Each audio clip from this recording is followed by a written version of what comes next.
Thank you for the introduction. Thank you, Uf, for a great presentation on the technical aspects of v6 and mobile. I'm going to switch gears a little bit to the business case of IPv6, because that's how you get your CEO to say, we're going to support IPv6. If you're a CEO in this room, this presentation is for you. If you work for a CEO, this is a presentation for you to take to your CEO, okay?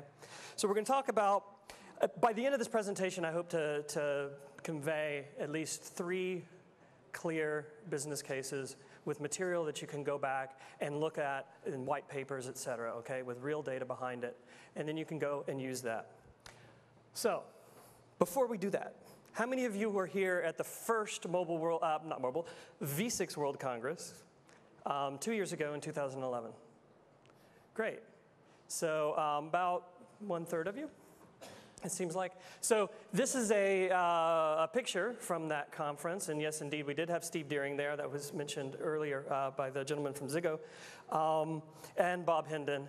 And that's what you see on the left side of the screen here. On the right side, you see Lorenzo Colletti from Google, Don Lee from Facebook, and John Brzezowski from Comcast looking none too happy, because they were busy actually stepping off and deploying this stuff. Remember 2 years ago, it was just 2 years ago, we didn't have yet any operators that were deploying IPv6 by default to their customers. We didn't have Quad A's for the entire world from Google, from Facebook, et cetera. And we had just run out, within a week, of IPv4 addresses from IANA. So the world was very different then. We had just also announced the World IPv6 Day was coming, the test day. Not the launch, but the test day. So Lorenzo asked questions like, why didn't you make this thing backwards compatible?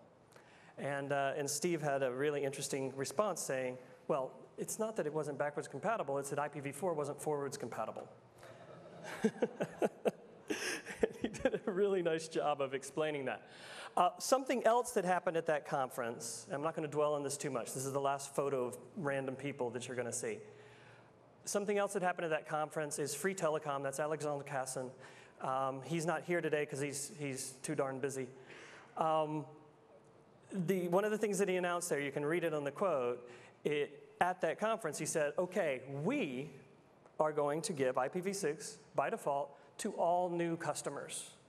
And that was a huge step that was necessary for other people to follow. You got to have that first one to step off, right? Like Google did for content, Free did for wireline. And we're going to talk about wireless in just a bit. So this speaks loudly to your CEOs. Oh, someone else did it, and they didn't die, right? So one thing, this traffic graph that you see here is the actual real data from their 6RD border relays. One of the ways that Free was able to deploy so quickly is they used transition technology called 6RD. Which I'm a big fan of. If you're unable to support native IPv6, 6RD is probably your best solution out there.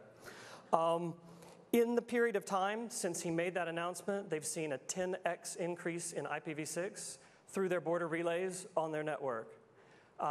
That's a good business case to us, Cisco, for the border relay department. Bad business case, I guess, to the CGN department, but it all balances out. How many were at the Second World Congress?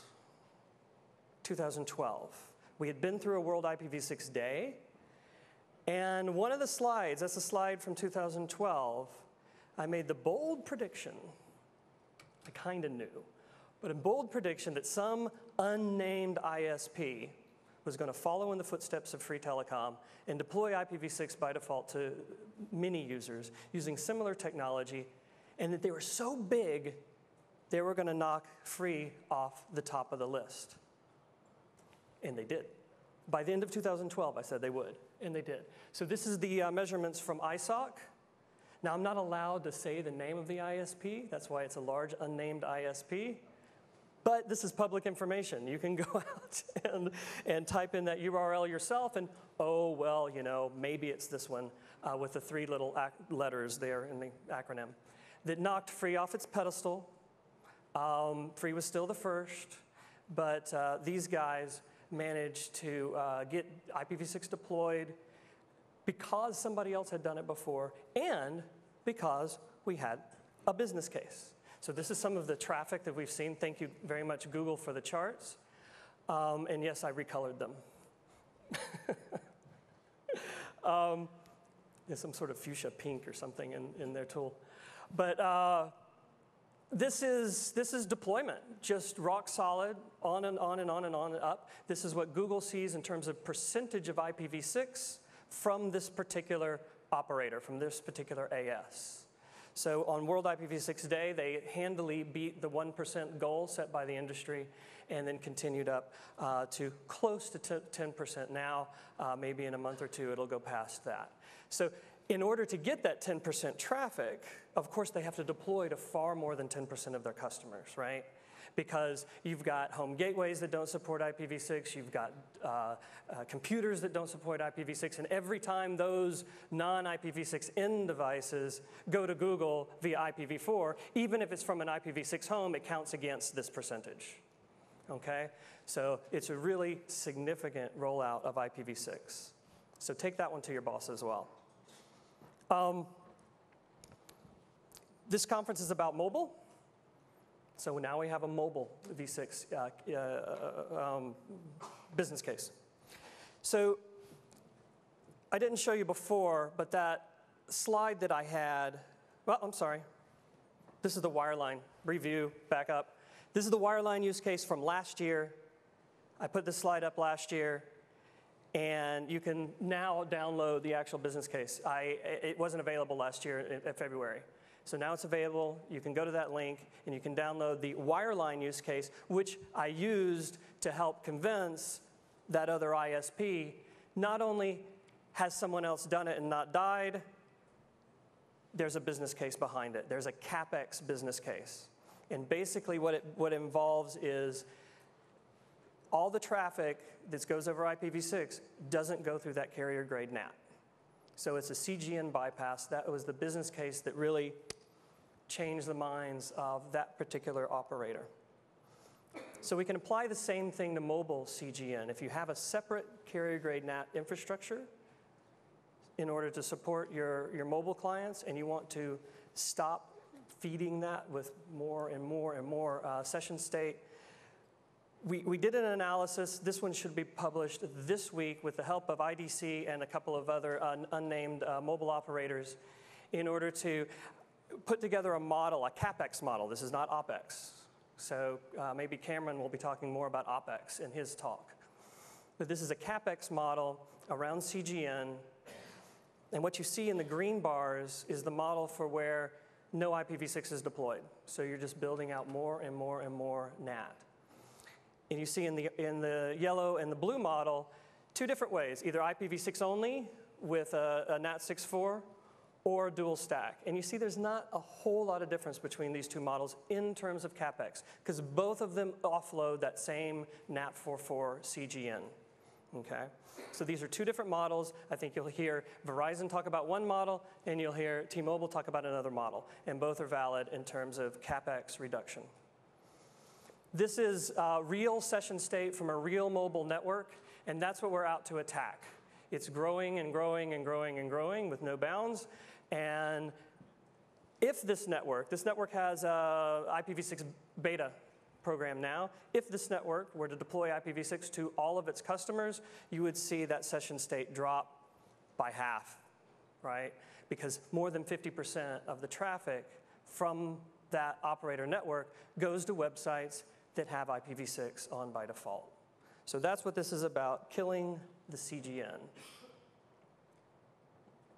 So, remember when I said that Free Telecom made that step forward in wireline? Well, Verizon is the one that gets the prize for making that step forward in mobile. And again, thank you, Google, for the chart here. Thank you, Verizon, for letting me put it up here. And Samir will be talking more in detail about it during his talk. But look at this. 30% nearly, 29% of the traffic that Google sees from this Verizon wireless network is all coming in over V6. So that's not peanuts anymore, right? So this is pretty significant, and it could even be more, and maybe during the measurements panel on Friday, Google will let you know how it could be more pretty quickly. So we could see that number go up a lot more. A little preview there. So what's Cisco been doing? Been eating our dog food. So again, Google's data.